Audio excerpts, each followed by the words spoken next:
Nagbibilang sa ng pera. Bumalik ka uli dito sa lansangan? Mamalimos kayo uli?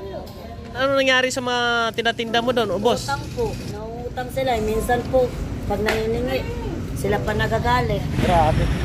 Doon kayo sa gilid. Ayan, bisitahin natin sila ni Ate April. Yung nakita natin na naglilimos kasama ang kanyang mga anak. Yung nakaraan ay binigyan natin sila ng panindahan bago tayo umalis papuntang Negros. Ngayon ay dumaan tayo doon sa may pinagtrabuhan ng kanyang asawa, sarado no, at wala daw sila doon. Nandito daw sa 13. Pumunta kami doon sa kabila sa may pinagpistuhan nila dati, naglalatag sila ng foam doon, tandon yung mga anak niya, wala. Ayun, dito titignan natin dito sa 7-Eleven saka sa may Mercury kasi dyan po sila pumipisto. Samahan nyo lang kami. Dito kami sa tracing ngayon mga kabayan.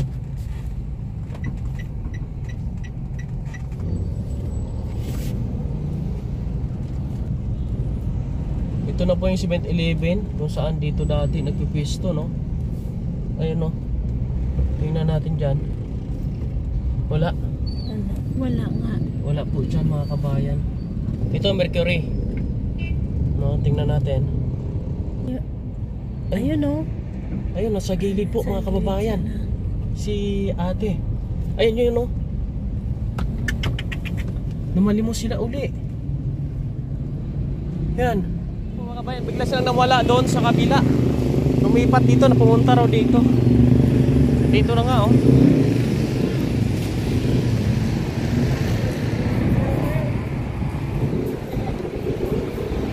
Nagbibilang sa ng pera.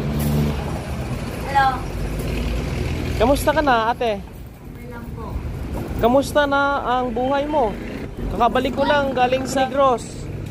Nakita ko kayo doon sa may Mercury. Kasama mo yung mga anak mo. Saan na kayo asawa mo? Nangalakal po. Wala po silang gawa ngayon eh. Bumalik ka uli dito sa lansangan? Mamalimos kayo uli? Wala po kasi talaga kuya. Pag wala po kasi silang gawang halog lang. Wala kasi kahit. Ano nangyari sa mga tinatinda mo doon, boss? Utang po. Pinautang mo?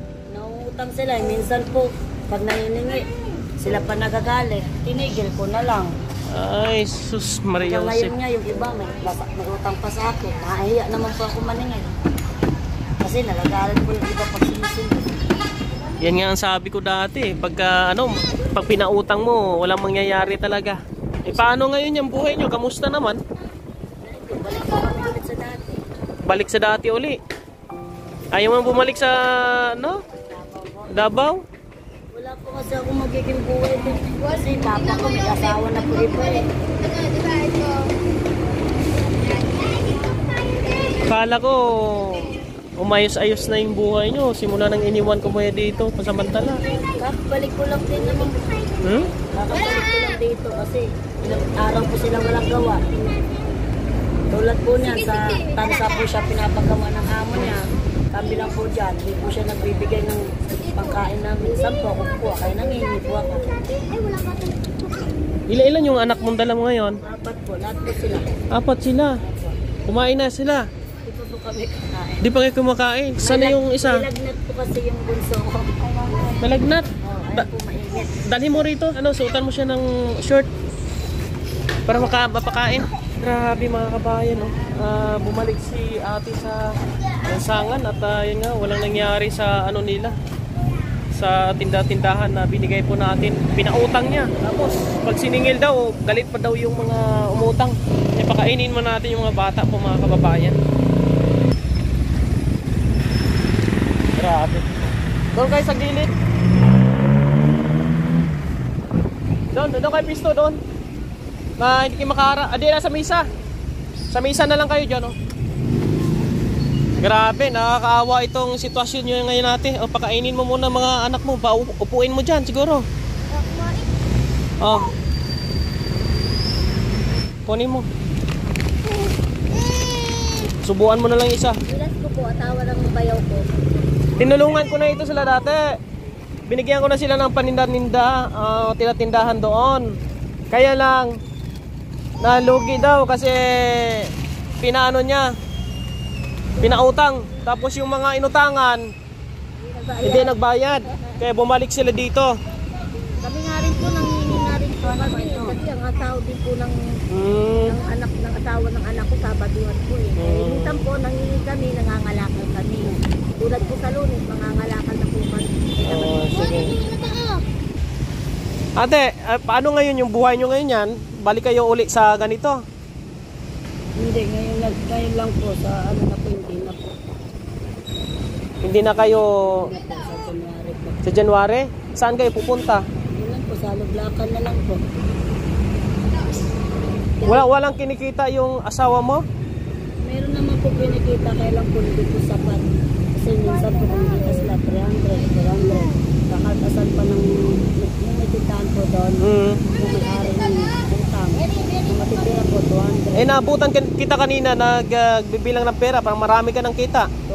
200. 200. Wala, pambili ng bigas? Opo. Ang init ng panahon, tapos yung mga bata nasa labas. Pinilit ko lang po kasi may lagnat po siya. Wala po akong pambiling gamot. Ito, sinimot ko lang po kaya malinis po ako kasi wala po siya gamot. Bibigyan ko kayo ng bigas. Uwi muna kayo. Sige. Isasakay ko kayo. Pakainin mo muna sila, ha? Tapos isasakay ko kayo doon. Para mabigyan ko kayo ng tulong. Day, kain muna kayo, ha? Tapos punta tayo doon. Ha? Magpahinga muna kayo ngayon. Nakabalik si Kuya Raymond ngayon dito sa ano natin. Kawawa itong bata mo kasi. Ha? May bata rin na po kami sa liit eh. Itong buwan. Iyan po mga kabayan, no? Kasi marami kasing nagtatanong po sa atin.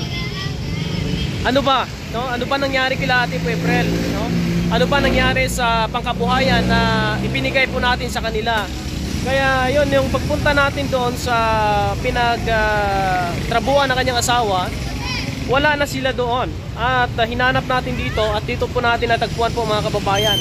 Nakita natin sila na naglilimos uli. No? Siyempre, bilang si Kuya Raymond na nakatulong sa kanila, nalulungkot kasi nga po parang napunta sa wala yung itinulong natin sa kanila. Yun, hindi na rin masisi yung mga parang hindi kaya ni Ate handle yung kanyang business. Kaya nangyari yon, nalugi at bumalik sila sa ganitong sistema mga kabayan. Kaya dalhin natin sa uli doon sa pinagtrabuhan ng kanyang asawa at bigyan natin sila ng kanilang makakain, at kung ano pang pwedeng may tulong natin mga kababayan. Kasi si Ate April ay wala po itong magulang, no? At napadpad dito sa Manila upang hanapin yung kanyang nanay, ngunit hindi po niya nahanap hanggang na nakapag-asawa po siya mga kababayan. Kaya samahan niyo po kami, no? At ihatid natin sila ngayong araw na ito mga kababayan, pagkatapos po ng kumain po nila mga kabayan. Nandito rin po si Kuya, no? Nangangalakal din po pala yung kanyang asawa. Akala ko pinabayaan niya na po yung kanyang pamilya. Wala daw silang trabaho. Ito po, no? Dala ng kanyang asawa mga kababayan. Kuya, uwi muna tayo doon. Iuwi ko muna kayo doon, yung mga anak mo, para mabigyan ko ng bigas. Wala kang gawa ngayon? Wala kasi puno yung ano namin. Wala kayong trabaho. Mabuti nakabalik ako. Galing ako ng Negros. Pumunta ako doon, walang tao.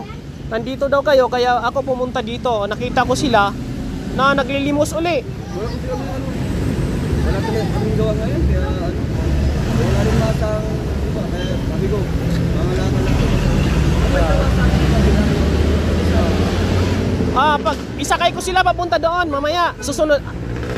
Hindi kasi yan. Andun po yung kalakal ako. Hintayin ka namin doon sa doon pala. Sige, pakainin mo muna yung mga anak mo, tapusin mo para madala natin.